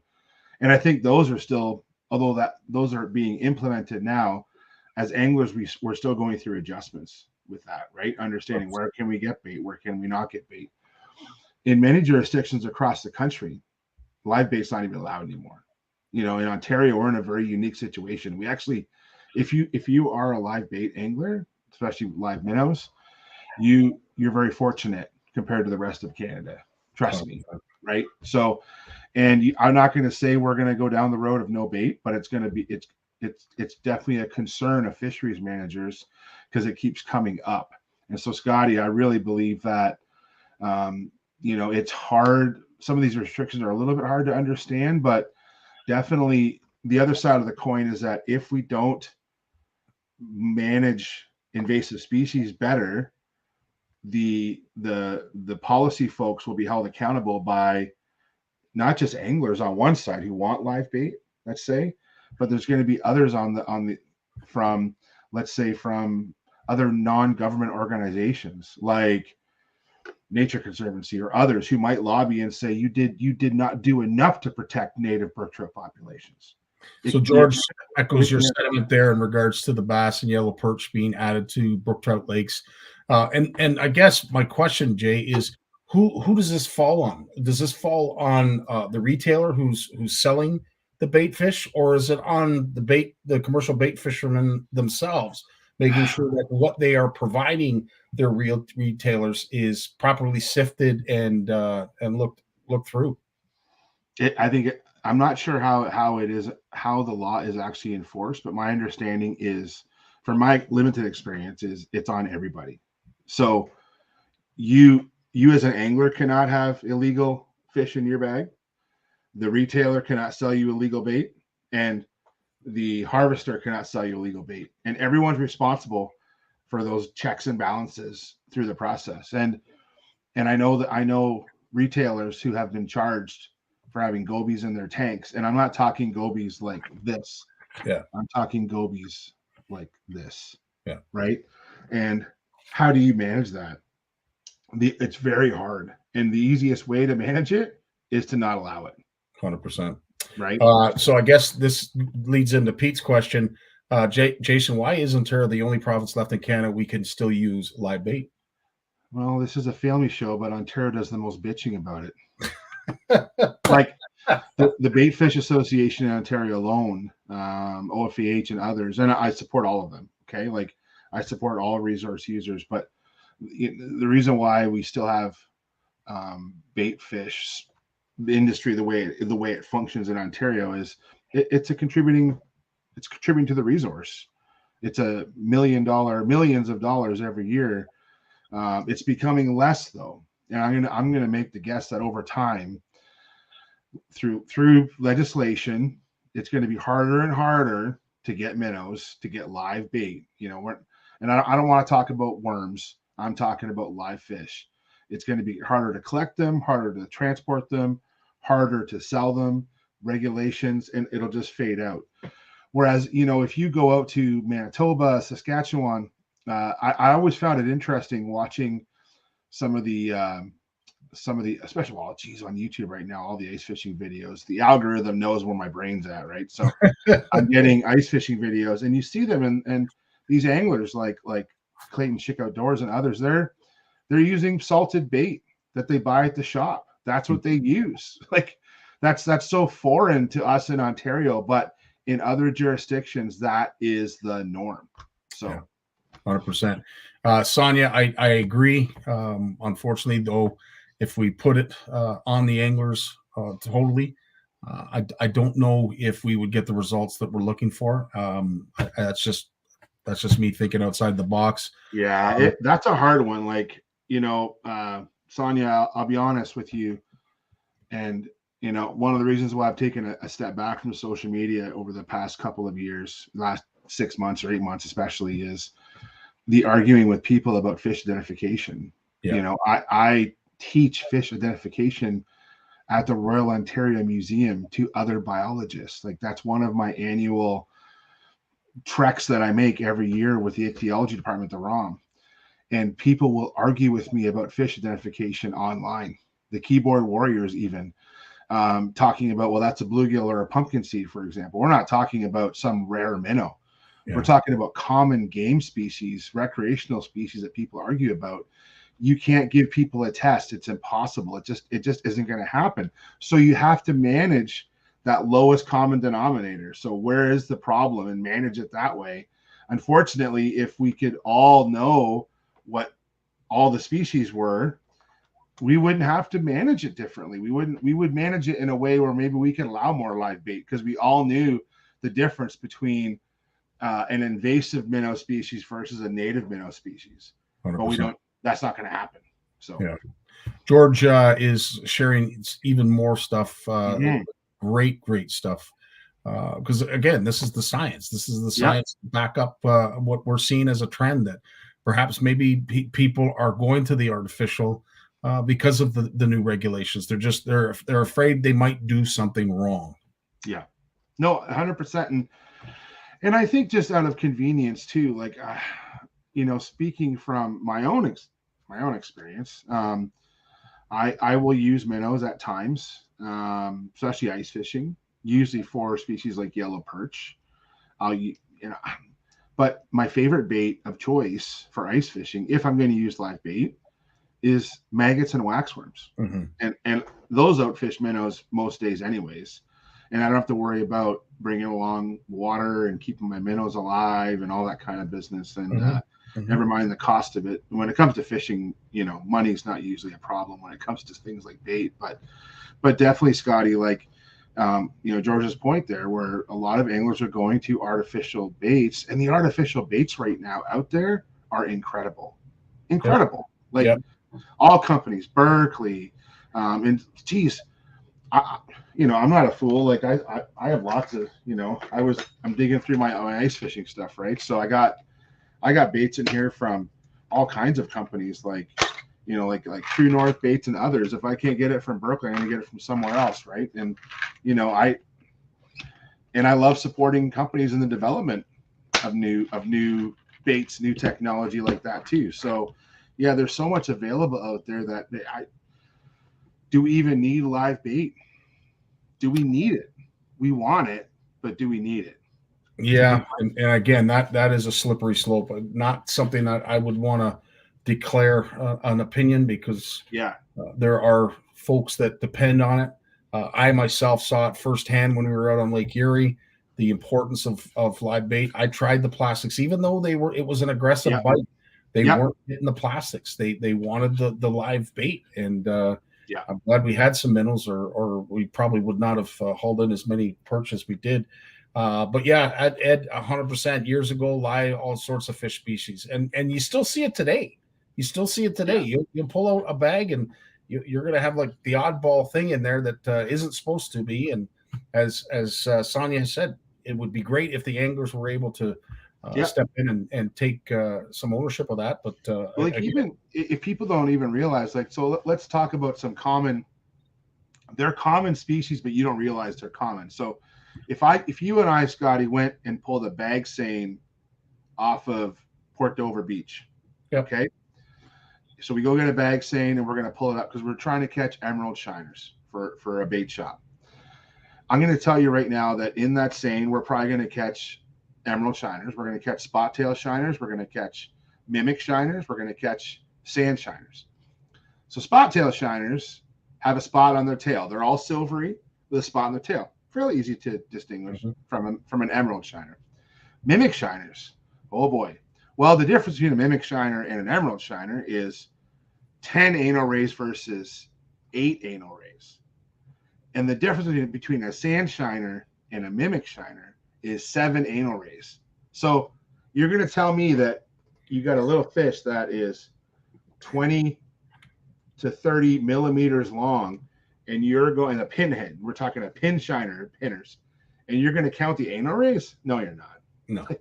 I don't even bother unless I have a microscope, right? So this is the problem with how to manage bait. It becomes very, very, very challenging.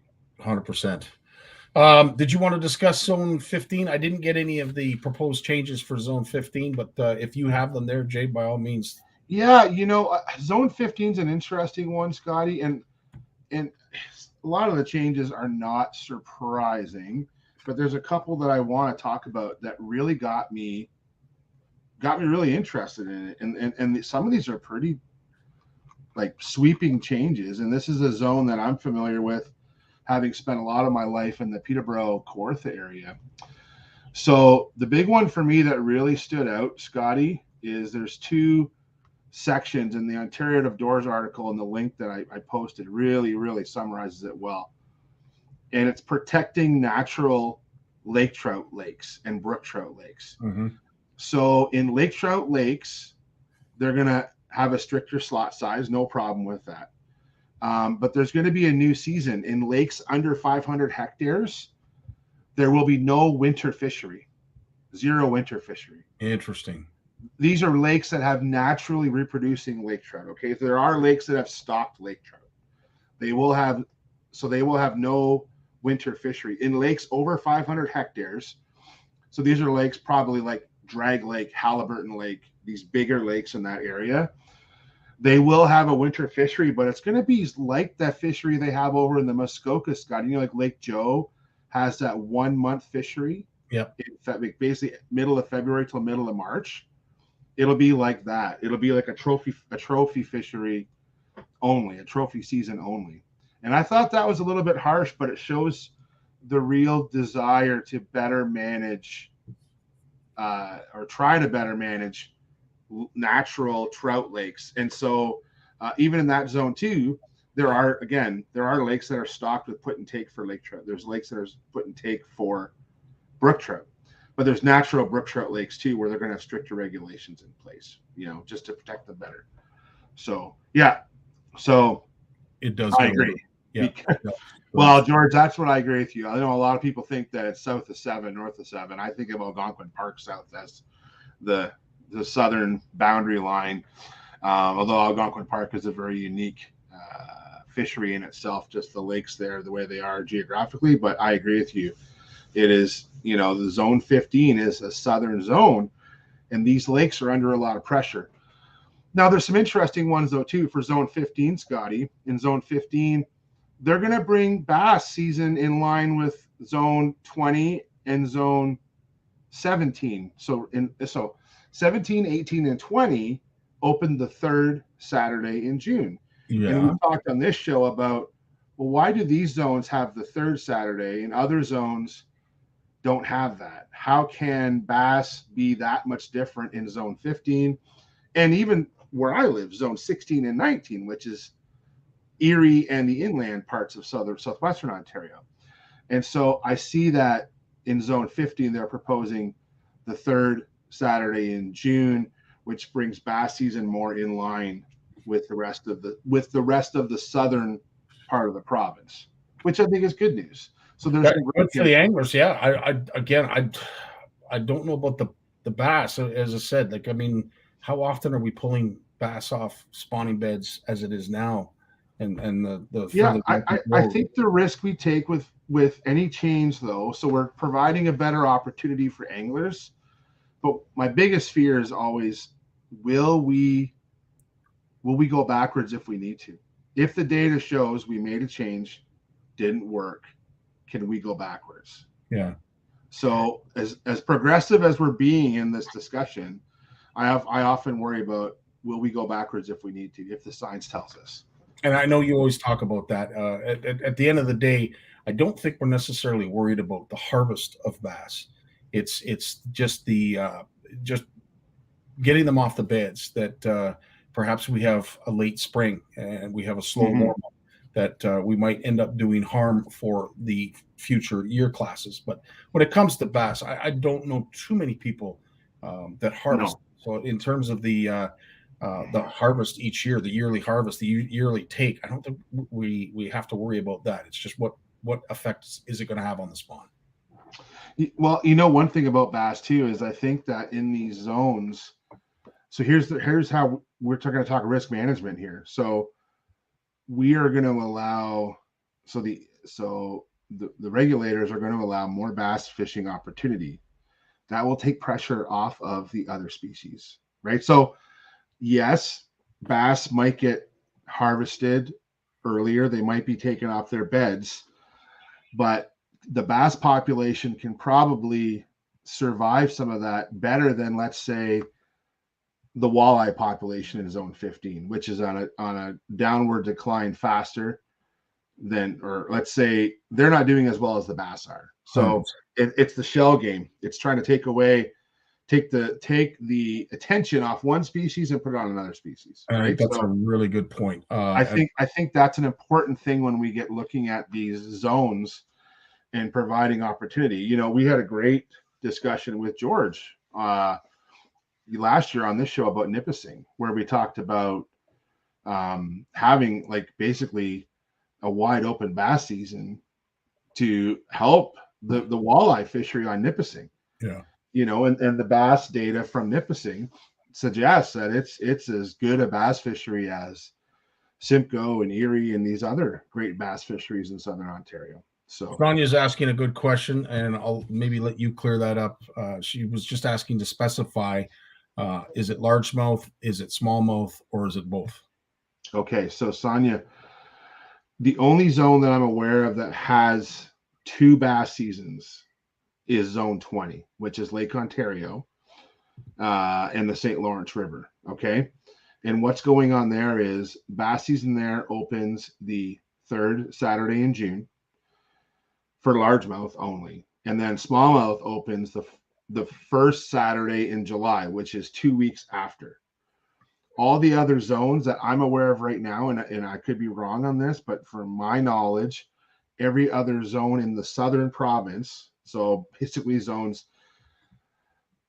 so we'll go from, we're talking 16, 17, 15, so 15, 16, 17, 18, and 19. Mm-hmm. Those are all the southern zones outside of 20. All those bass opens on the same day. So if it opens on the third Saturday in zone 17, both species are open on the same day. Okay. So yeah. Thanks for answering. All zones that. other than 20, they are combined on the same day. And George is echoing your sentiments that the release in the grease species are faring poorly in comparison to the catch and release species. And I would have to 100% agree. Because even though bass will be eaten, a lot of bass are still released. So even if we open the bass season up early, they're not always eaten. They're just a distraction for a lot of anglers, right? So there will be more harvest of bass if they're available to walleye anglers earlier in the year. But in the end, that's what will happen, is it's a distraction. 100%. Any more snippets you wanted to add about Zone 15? No, that's it. And I did post it in the comments, and I encourage people to go read it if you're in the Zone 15 area for sure. But there's a lot of it's just updating the slots, and geez, walleye, that 40 to 60 centimeter walleye slot is kind of just becoming the blanket, and there's some little variations, Scott, but you know what I'm talking about? Mm-hmm. That's just becoming like the blanket management type for a walleye in Ontario right now. So, and it is because in a lot of lakes it's worked. It has worked. Does it work for every fishery? Absolutely not. But for the most part, those have shown that they've had positive effects. So I can understand why. It's easy to prescribe, and it's easily monitored and policed. So it makes sense. I get it. Now, then you gotta highlight George's comment here. He's not a fan of the 40 to 60 protected slot. So George is probably one of the most knowledgeable walleye biologists. Yeah, and you're right, George. In some cases, it has had a negative effect. And I can't think of a lake offhand that I can give as an example, but there are examples of it, and I'm sure George has them as well if he has those thoughts towards them. Yeah. The biggest one, and again, I don't exactly know the zone that it covers, but Lake of the Woods, and I didn't know this, is the second largest inland body of water in Ontario. It's shared obviously by the provinces of Manitoba, the state of Minnesota, and of course Ontario. And it supports an economic. The value is just staggering. $111.4 million per year is spent targeting fish in this water body. That is absolutely incredible. The tourism industry employs about 38% of the workforce in the city of Kenora. In addition, both commercial and substantial fishing play a significant role in the lives of Indigenous people in that area as well. So some of the specific things that they need to address are the harvest rates are high and impact the population's ability to buffer against pressures such as invasive species, increased harvest, and climate change. Second, observed biomass of walleye is below the benchmark biomass. And I would have to say that Gord Pizer would be screaming, yes, absolutely. And he hears this. Mortality rates are high, and there are few old walleye in the population. We still see large walleye being caught up in that area, but for most anglers that have spent a lot of time there, they would obviously agree that there has been a trend that those large walleye are starting to not show up as often. So here are the recreational fishing regulations that are as of right now, January 1st to April 14th, and the third Saturday in May to December 31st is the current season. That's what it is now. The limits in Ontario and Canadian residents is 4. Conservation is 2. Not more than 1 greater than 46 centimeters. Limits to non-residents. Daily catch and retain limits are sport 2, conservation 2, not more than 1 greater than 46. Possession limit, sport is 4, conservation is 2, which makes total sense. And of course, they go on and on in regards to some of the other daily catch limits and what is available as anglers. Now, here come the proposed options. So, the proposed option number 1, this is a more preferred option. The season, they want to stipulate it as January 1st to April 14th and the third Saturday in May to December 31. That is unchanged. So the season is going to remain the same. However, the daily catch limit and retain limit, if you have a sport license, is 2, must be less than 43 centimeters or greater than 70 centimeters, and not more than 1 greater than 70 centimeters.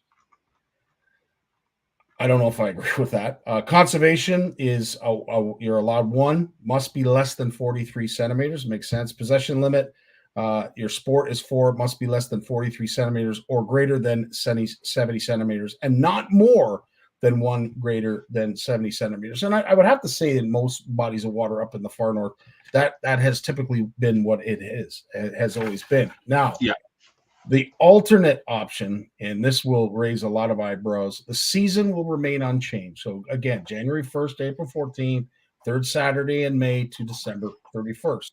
However, this is where it changes. Daily catch and retain limit, if you have a sport license, is going to be 2. They must be between 35 centimeters and 43 centimeters or greater than 70 centimeters and not more than 1 that is greater than 70 centimeters.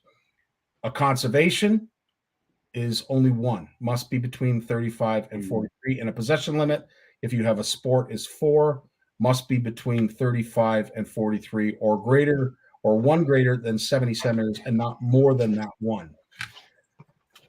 I see, and again, when you sent me this link, I see lots of concessions when it comes to the recreational angler in a lot of proposed changes. What I don't see, and this is not to start a ruckus, what I don't see are the concessions from a First Nations perspective. I think you'll get a lot of buy-in from the recreational anglers based on what is going on in their fishery. But let me tell you, if they're going to concede and First Nations are allowed to continue the harvest at the rate that they are, there's going to be problems. Yeah, I don't know, but I didn't read the document in detail. One thing that I was surprised about along the same line, Scotty, is the amount of harvest that goes on in Lake of the Woods by non-residents. Yeah. And I get it. It's a major tourism area, major. Mm-hmm. Without let's put the pandemic behind us now, but without those clients, a typical year, those businesses will literally dry up. And so, you're managing a fishery for tourists that aren't even living in Canada. It's incredible. Some of the stats I read about some of the harvest that goes on, like 70-80% of the harvest annually is from non-residents. That's incredible. I didn't realize. I knew it was busy up there, but I didn't realize how busy it was. And the other one that was interesting to me, Scotty, was the what I read in the document, though, was that 70 centimeter walleye, that 27-inch walleye. Why they kept that in, this is interesting, and again, this isn't finalized. This is all up for review. And if you want to go on the EBR and comment, you can. I'll post the link. The link is to the posting as well as the document itself. If everyone wants to read it, it's a good one. It is. I think, Scotty, that high slot, that 1 over 70, was for the walleye tournaments. The walleye tournaments on Lake of the Woods attract so many anglers, and it's so important for businesses that they kept that in as an option. That 70 centimeter over limit fish is a cool example of how policy folks have worked with the local businesses and local groups to, okay, the groups and businesses understand we need to make some changes here, but we need to try and keep some of these events viable and ongoing.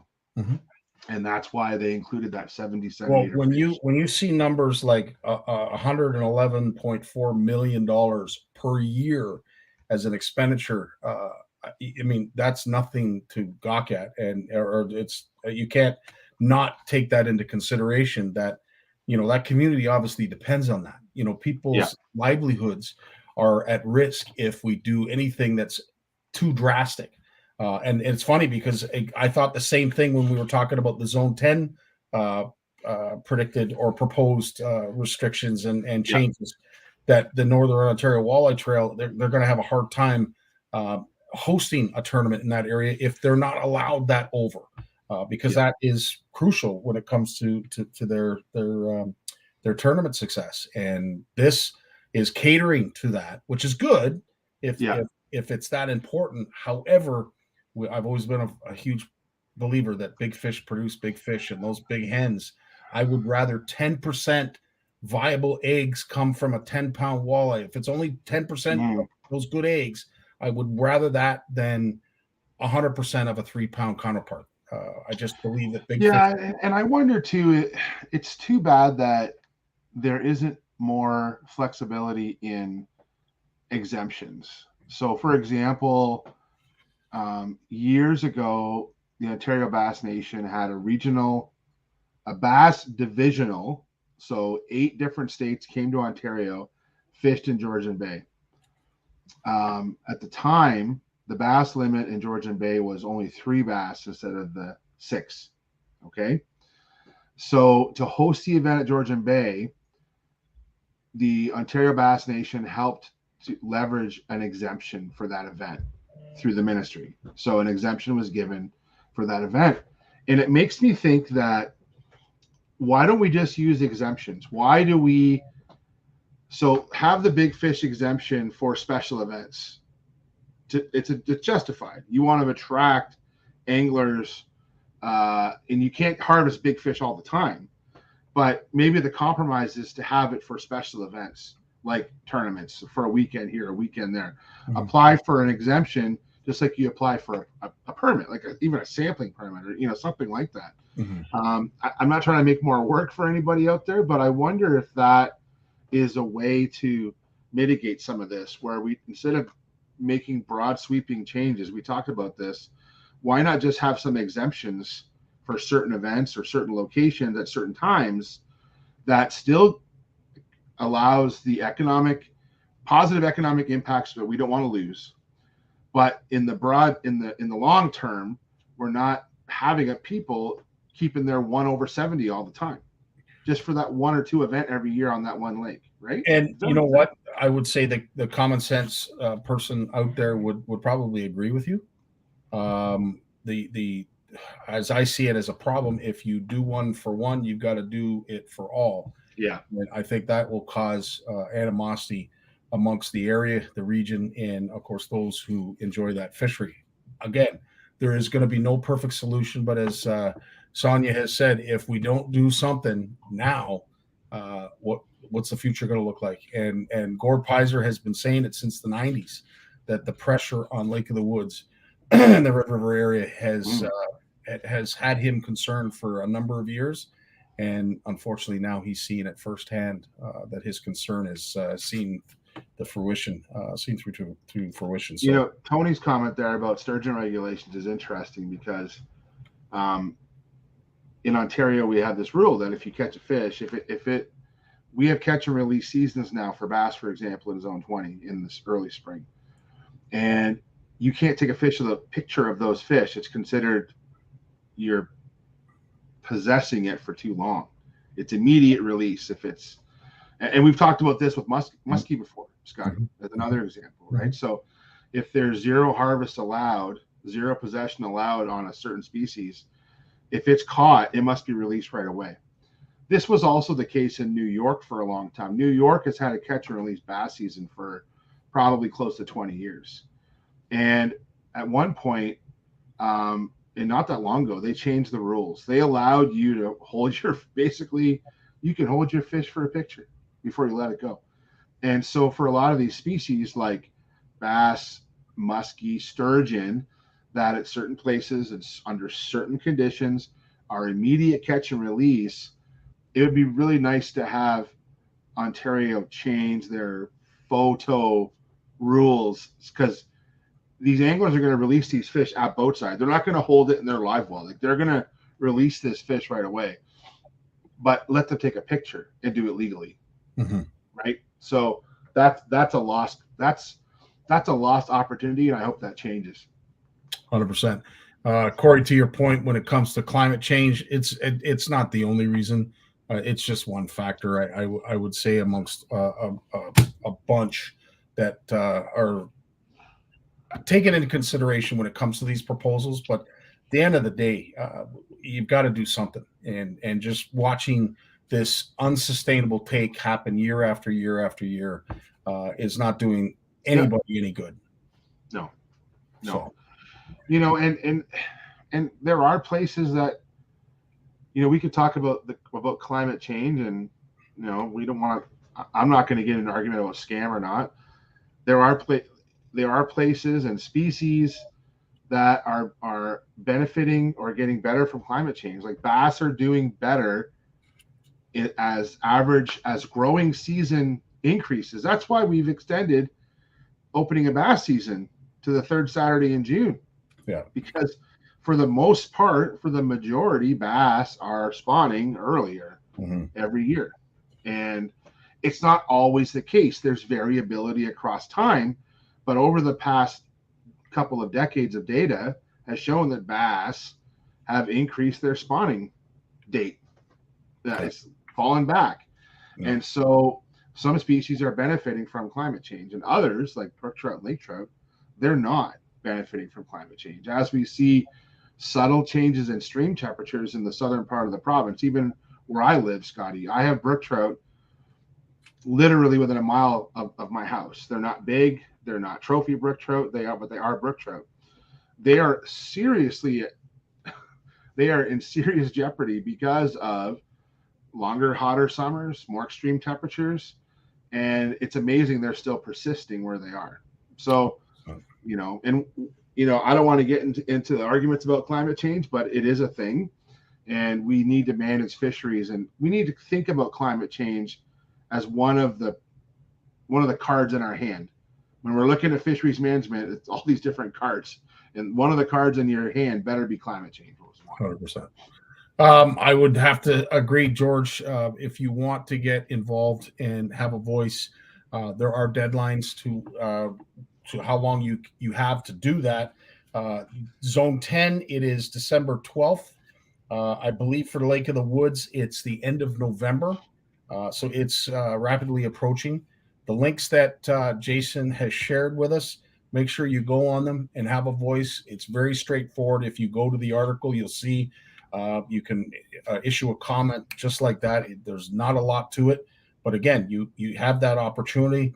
And if you are passionate about some of these changes, whether you like them, agree with them, or maybe like to modify them, give your 2 cents. If you're an angler that's been on these bodies of water and have spent that kind of time and have a vested interest and an educated opinion, by all means, I invite you to do so. So, and Sonia, to your point, perhaps maybe we'll start to see more monster bass. I would have. And we are. We already are. We are already.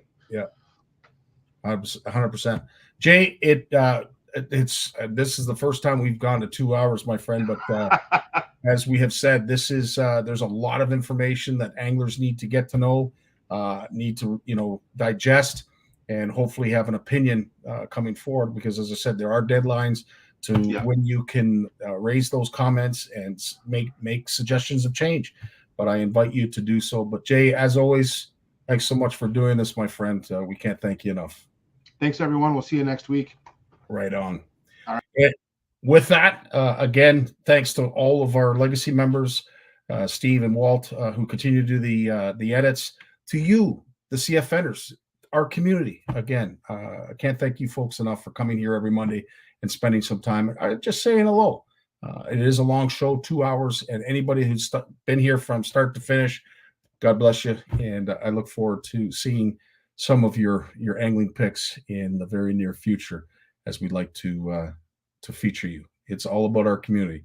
We love our CFN, and we are passionate about our CFN. And these three folks that come on, Jim, Lawrence, and Jay, are equally as passionate and want to make you, the angler, more educated. So stay tuned. It's only going to get better from here. Dave, it's up to you, buddy. Take us away. And again, I can't thank you all enough for sticking around. Take care. Enjoy your week. All the best. Well, as much as I hate to admit it, I guess we've run out of time. So I've enjoyed it, but I'm going to do something I haven't done since season 1. Turn out the lights. The party's over. They say that all good things must end.